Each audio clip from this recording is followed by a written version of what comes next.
Hi friends, welcome to spoken English Krish tech. ఈ వీడియోలో ఇంగ్లీష్ని సులభంగా నేర్చుకోవడానికి ఒక సింపుల్ మెథడ్ని అయితే మీకు తెలియజేస్తూ ఉన్నాను.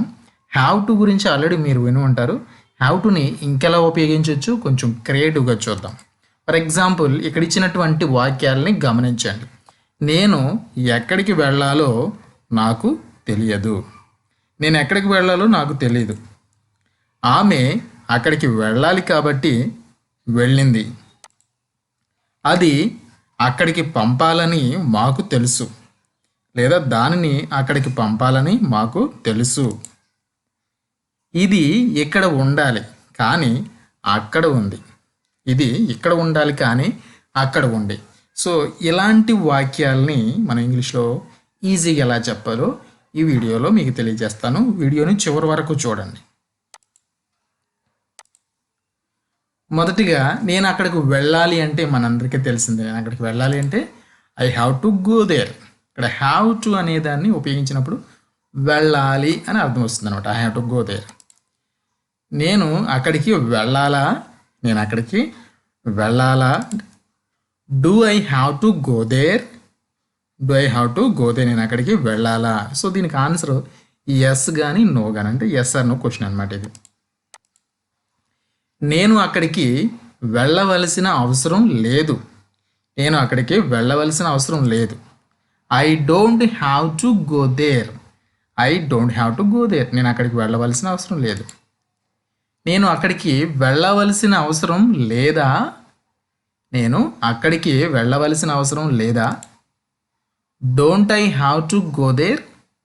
Don't I have to go there ఇది నెగిటివ్ క్వశ్చన్ అనమాట. ఓకే, సో దీనికి yes or no question, yes కానీ నో కానీ ఆన్సర్ వస్తుంది. నెక్స్ట్ వన్, నేను అక్కడికి ఎందుకు వెళ్ళాలి. ఎందుకు అనేదని యాడ్ చేస్తే ఈ విధంగా వస్తుంది ఇంగ్లీష్లో. Why do I have to go there. Why do I have to go there. నేను అక్కడికి ఎందుకు వెళ్ళాలి. నేను ఎప్పుడు అక్కడికి వెళ్ళాలి. నేను ఎప్పుడు అక్కడికి వెళ్ళాలి. when do I have to go there. when do I have to go there. నేను అక్కడికి ఎలా వెళ్ళాలి. నేను అక్కడికి ఎలా వెళ్ళాలి. how do I have to go there. how do I have to go there. నేను అక్కడికి ఎలా వెళ్ళాలి. నేను ఎక్కడికి వెళ్ళాలి. నేను ఎక్కడికి వెళ్ళాలి. where do I have to go.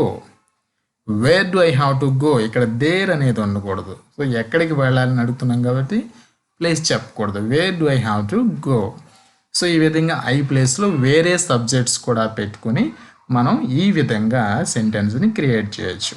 Okay, next క్రియేటివ్గా ఎలా చేయాలో చూద్దాం వీటిని కంబైన్డ్ సెంటెన్సెస్ ద్వారా. నేను అక్కడికి వెళ్ళవలసిన అవసరం లేదు కానీ వెళ్ళాను. నిజానికి అక్కడికి వెళ్ళవలసిన అవసరం అనేది నాకైతే లేదు కానీ వెళ్ళాను. ఇక్కడ రెండు వాక్యాలు కనిపిస్తూ ఉన్నాయి. వెళ్ళాను అని చెప్పాలి, వెళ్ళవలసిన అవసరం లేదు అని చెప్పాలి. సో రెండింటిని కలిపి ఇంగ్లీష్లో ఎలా చెప్పాలో చూద్దాం. I don't have to go there. I don't have to go there అంటే నేను అక్కడికి వెళ్ళవలసిన అవసరం లేదు కానీ బట్ వెంట్ కానీ వెళ్ళాను. బట్ ఐ వెంట్ అని చెప్పాల్సి, బట్ వెంట్ అని సరిపోతుంది అనమాట. నేను ఎక్కడికి వెళ్ళాలో నాకు తెలియదు. ఓకే, నేను ఎక్కడికి వెళ్ళాలో నాకు తెలియదు. ఓకే, సో ఇక్కడ కూడా రెండు వాక్యాలు ఉన్నాయి. ఎక్కడికి వెళ్ళాలి, నాకు తెలియదు. ఇంగ్లీష్లో ఎలా చెప్పాలో చూద్దాం. I don't know. I don't know అంటే నాకు తెలియదు. ఐ హ్యావ్ టు గో అంటే నేను వెళ్ళాలి. సో నేను ఎక్కడికి వెళ్ళాలో నాకు తెలియదు అంటే I don't know where I have to go. Where I have to go. నేను ఎక్కడికి వెళ్ళాలో నాకు తెలియదు. ఇక్కడ వెళ్ళాలో అని వచ్చింది కాబట్టి ఇక్కడ మనం where I have to go అన్నాం. సో జనరల్గా అందరూ అనుకుంటారు ఏంటంటే డూ ఉండాలి కదండి క్వశ్చన్ అనుకుంటారు. క్వశ్చన్ కాదు, ఇది తెలియదు అని ఒక స్టేట్మెంట్ లాగా చెప్తూ ఉన్నాను అనమాట. I don't know where I have to go. Wear do I have to go అంటే నేను ఎక్కడికి వెళ్ళాలి అని క్వశ్చన్ వస్తుంది కాబట్టి నేను ఎక్కడికి వెళ్ళాలో అని వచ్చినప్పుడు ఈ విధంగా చెప్తాం. సో ఈ సెంటెన్స్లో వేర్ అనేది కనెక్టర్గా పనిచేస్తుంది. చెప్పు, నేను అక్కడికి వెళ్ళవలసిన అవసరం లేదా, నేను అక్కడికి వెళ్ళవలసిన అవసరం లేదా చెప్పు అని. ఇంగ్లీష్లో టెల్ మీ, టెల్ మీ అంటే చెప్పు. Don't I have to go there, don't I have to go there, నేను అక్కడికి వెళ్ళవలసిన అవసరం లేదా. నేను అక్కడికి ఎందుకు వెళ్ళాలో చెప్పు, నేను అక్కడికి ఎందుకు వెళ్ళాలో చెప్పు. Tell me why I have to go there, tell me why I have to go there. ఇక్కడ టెల్ మీ అంటే చెప్పు, why I have to go there అంటే ఎందుకు వెళ్ళాలో. ఇక్కడ డూ లేదు చూడండి, గమనించండి. Where do I, why do I కాదు. Okay, why I have to అంటే ఎందుకు వెళ్ళాలో అని వస్తుంది అనమాట. Okay, why do I have to go there, నేను అక్కడికి ఎందుకు వెళ్ళాలో చెప్పు. అక్కడికి ఎప్పుడు వెళ్ళాలో తెలుసా, అక్కడికి ఎప్పుడు వెళ్ళాలో తెలుసా. Do you know when have to go there, do you know when have to go there. Do you know అంటే నీకు తెలుసా అని, తెలుసా. When have to go there ఎప్పుడు వెళ్ళాలో, ఎప్పుడు అక్కడికి వెళ్ళాలో అని. అక్కడికి ఎప్పుడు వెళ్ళాలో నాకు తెలుసు, నాకు తెలుసు, అక్కడికి ఎప్పుడు వెళ్ళాలో నాకు తెలుసు. I know when have to go there, I know when have to go there. ఇక్కడ ఐ నో అని ఒక సెంటెన్స్ వస్తుంది. ఐ నో అని నాకు తెలుసు, I have to go there. Okay, when have to go there ఎప్పుడు వెళ్ళాలో. ఓకే, డూ అనేది లేదు ఇక్కడ, గమనించాలి. అక్కడికి ఎలా వెళ్ళాలో అతనికి తెలుసా, అక్కడికి ఎలా వెళ్ళాలో అతనికి తెలుసా. Does he know how have to go there, does he know how have to go there. Does he know అంటే అతనికి తెలుసా, how have to go there అక్కడికి ఎలా వెళ్ళాలో. అతను అక్కడికి వెళ్ళాలి కానీ వెళ్ళడు, అతను అక్కడికి వెళ్ళాలి కానీ వెళ్ళడు. He has to go there but doesn't go, he has to go there but doesn't go. రెండు వాక్యాలని యాడ్ చేయడానికి బట్ ఉపయోగించాం, కానీ బట్ డజంట్ గో అంటే వెళ్ళడు. ఆమె అక్కడికి వెళ్ళాలి కాబట్టి వెళ్ళింది, ఆమె అక్కడికి వెళ్ళాలి కాబట్టి వెళ్ళింది అంటాం ఇంగ్లీష్లో. She has to go there so went, వెళ్ళింది అనగా వెంట్. ఓకే, ఆమె అక్కడికి వెళ్ళాలి కాబట్టి వెళ్ళింది. She has to go there so went. అది అక్కడికి వెళ్ళాలి కానీ ఆలస్యం అయ్యింది, అది అక్కడికి వెళ్ళాలి కానీ ఆలస్యం అయ్యింది. It has to go there but it's late, it has to go there but it's late. అది అక్కడికి వెళ్ళాలి కానీ ఆలస్యం అయింది.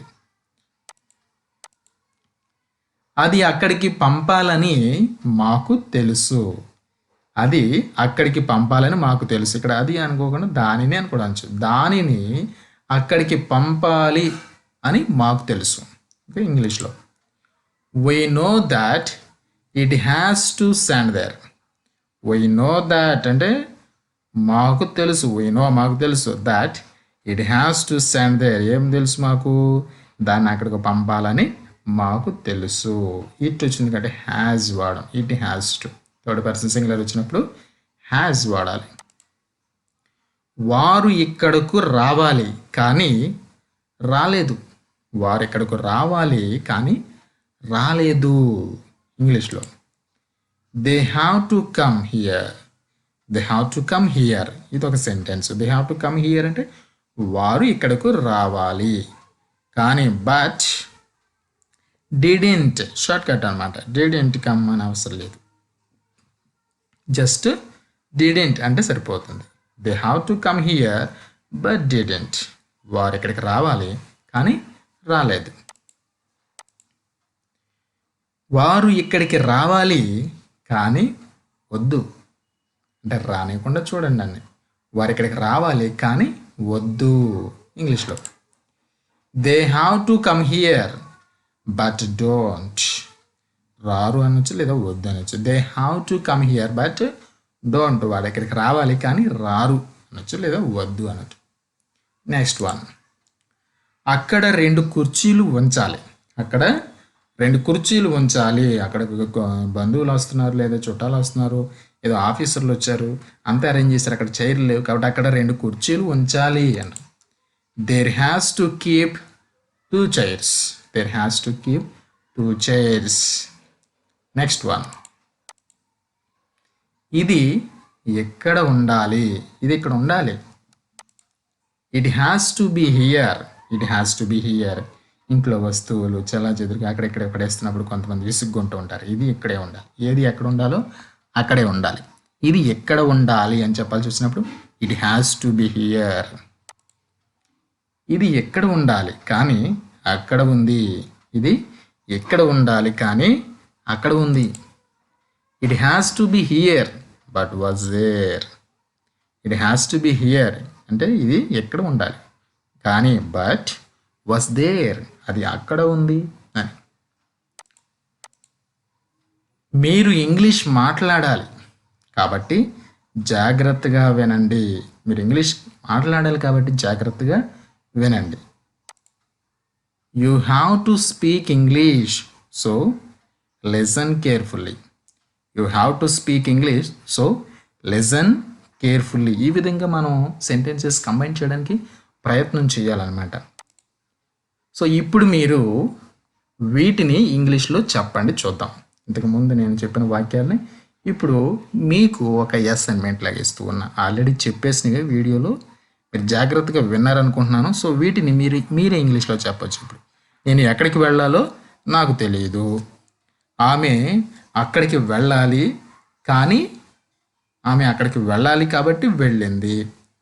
అది అక్కడికి పంపాలని మాకు తెలుసు. ఇది ఇక్కడ ఉండాలి కానీ అక్కడ ఉంది. సో ఈ 4 సెంటెన్సెస్ని మీరు ఇంగ్లీష్లో ట్రై చేసి కింద కామెంట్స్లో తెలియజేయండి. మీరు ఎంత జాగ్రత్తగా విన్నారో నేను కూడా అర్థం చేసుకుంటాను. సో మరికొన్ని వాక్యాలు ఇదే విధంగా మీరు సొంతంగా ప్రయత్నించండి. మనకు వచ్చిన ప్రతి ఒక్క చిన్న కంటెంట్ని కూడా సబ్జెక్ట్ని కూడా మనం ఏం చేయాలి, సొంతంగా ప్రయత్నించాలి. స్పోకెన్ ఇంగ్లీష్లో grammar is not important, speaking is important. Okay, so మరికొన్ని వాక్యాలు మీరు సొంతంగా ప్రయత్నించండి. Thank you for watching. So if you do not watch my other videos, watch other videos also. So many videos are there, you can watch very easy. చాలా సులభంగా అయితే ఉంటాయి మన సెంటెన్సెస్. వీడియోస్ కూడా చాలా సులభంగా ఉంటాయి. చూడని వాళ్ళు చూడండి. ఇప్పటి వరకు ఈ యొక్క వీడియోని మరి సహనంతో చూసినందుకు thank you for watching. If you do not subscribe my channel, please do subscribe now and get more videos, latest videos. Like, share and comment. Thank you. We'll meet again in the next video.